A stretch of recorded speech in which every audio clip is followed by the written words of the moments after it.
Hello, xin chào các bạn đã quay trở lại với kênh YouTube Review 5 phút. Ở cuối tập trước, ngay cả Bôn Lôi Vương thiêu đốt thần thể cũng không đuổi kịp La Phong đã khiến tất cả thực thể tại băng ngục thất kinh. Tuy nhiên, nam chính của chúng ta tránh vỏ dưa lại gặp vỏ dừa. Thiên địa bỗng nhiên biến sắc, một luồng uy áp đáng sợ giáng lâm khiến đám cường giả ngoại tộc phải run rẩy chui xuống tầng băng trốn tránh. Kẻ đến chính là Ngân Mâu, một trong 5 đại cự đầu của băng ngục. Vừa đến, Ngân Mâu đã ngạo nghễ nhìn La Phong rồi lạnh lùng ra lệnh: "Nhân loại, giao ra máy cảm ứng tài khoản vô danh vũ trụ giả định, ta có thể thả ngươi đi." Lúc này, La Phong dù cảm nhận được nguy cơ tử vong, không thể địch, nhưng đôi mắt lại sáng rực chiến ý, hắn lên tiếng đáp trả: "Ta không có máy cảm ứng tài khoản vô danh, người sẽ thả ta đi chứ?" Nghe vậy, Ngân Mâu không muốn nhiều lời mà tuyên bố sẽ lấy mạng La Phong để lục soát. Ở phía đối diện, nam chính của chúng ta không hề sợ hãi, máu nóng sôi trào, hắn hét lớn khiêu chiến: "Ngân Mâu, ta đi tới băng ngục cũng là muốn giao chiến với các siêu cường giả. Ngươi, Ngân Mâu, chính là người đầu tiên." Lời hắn vừa dứt thì Ngân Mâu đã chém ra một chưởng, không gian ngưng kết thành bàn tay khổng lồ trắng như tuyết chụp xuống.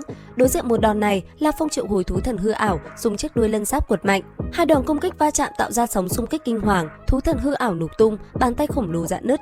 Ngân Mâu khẽ ổ lên tán thưởng: "Lại có thể chống đỡ được một chưởng của ta, không tệ." Lời vừa dứt, Ngân Mâu điểm nhẹ ngón tay, một luồng sóng vô hình lóe lên, thời gian đình chỉ tung ra. Ngay lập tức, La Phong bị trói cứng giữa không trung. Thấy vậy, ngón tay như bông tuyết của Ngân Mâu mau chóng đâm tới, mang theo công kích linh hồn. Trong khoảnh khắc sinh tử, ý chí La Phong gầm lên điên cuồng: "Phá, phá, phá!"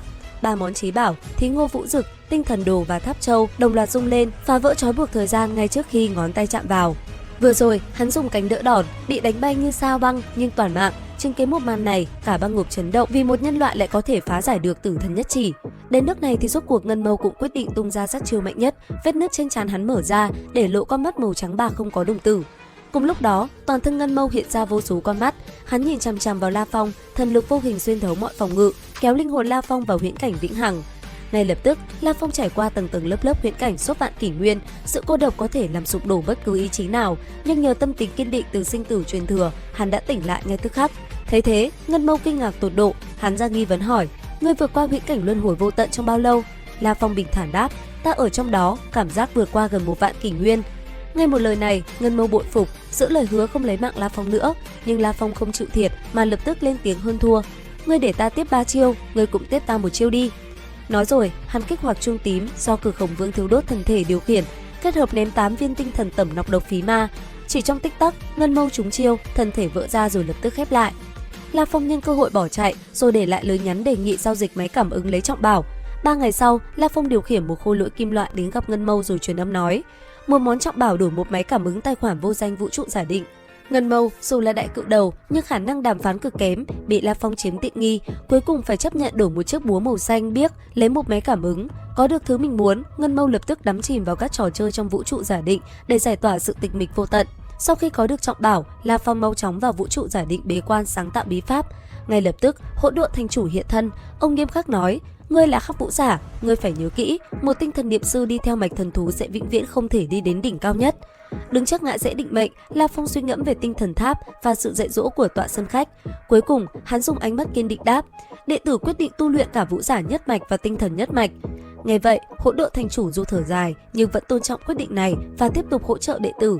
Thời gian thấm thoát trôi đi, danh tiếng La Phong lan khắp băng ngục. 2000 năm sau, tại Nam Phương băng ngục, Thiên Lang, một đại cự đầu khác thuộc yêu tộc nhận được tin tức, hắn lập tức khắc lại bảng xếp hạng băng bia, xếp La Phong ở vị trí thứ 6 và đưa ra lời thề: "Phàm là ai đưa nhân loại đó tới chỗ Thiên Lang ta thể vĩnh viễn bảo hộ cho hắn." Rất nhanh, một sinh mạng kim loại tên Kim Chốt Tạp Thác đã phát hiện ra dấu chân của La Phong. Trước tình thế ấy, La Phong triệu hồi thần thú Kim Sắc Bá Đạo, dọa tên gia hỏa kia sợ mất mật. Tuy nhiên, ngay sau đó, hắn đồng ý đi gặp Thiên Lang. Tại cung điện của Thiên Lang, đại cự đầu yêu tộc khổng lồ hiện nguyên hình, đi thẳng vào vấn đề. Hắn muốn máy cảm ứng để liên lạc với tộc quần, hòng thoát khỏi băng ngục. Một món trọng bảo đổi lấy một máy cảm ứng vô danh. Không ngờ, La Phong lại trực tiếp từ chối. Thấy thế, Thiên Lang tăng lên 2 món trọng bảo, thậm chí nổi giận đùng đùng, dọa sẽ hại sát La Phong. Nhưng nam chính của chúng ta vẫn bình chân như vậy. Hắn vạch trần sự thật rằng Thiên Lang không thể làm gì được mình.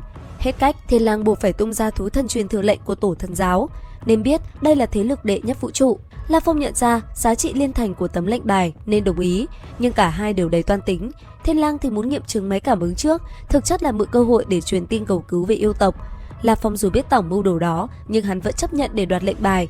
Ngay sau đó, hầu nữ của Thiên Lang vào trò chơi giả định, đăng một nhiệm vụ thưởng công khai, nhưng thực chất đây chính là mật mã báo tin. Sau khi nhận được phản hồi đã có phúc đáp, Thiên Lang định lật lọng thì La Phong đe dọa sẽ cắt quyền hạn máy cảm ứng ngay lập tức. Trước tình thế ấy, Thiên Lang cùng Đường đánh đến thú thần truyền thừa lệnh cho La Phong. Ngay khi cầm bảo vật thoát khỏi cung điện, La Phong lập tức báo cáo Hỗn Độn Thành chủ. Sư phụ hắn nhận định yêu tộc sẽ phái đại năng tới cứu Thiên Lang, thậm chí là vũ trụ chi chủ, nên hắn cần chuẩn bị sẵn sàng để đào tẩu hoặc chờ cứu viện. Đến đây thì cũng hết tập 202 Thôn Phệ Tinh Không. Ấn theo dõi kênh YouTube Review 5 phút để biết thêm chi tiết các bạn nhé. Bây giờ thì xin chào và hẹn gặp lại.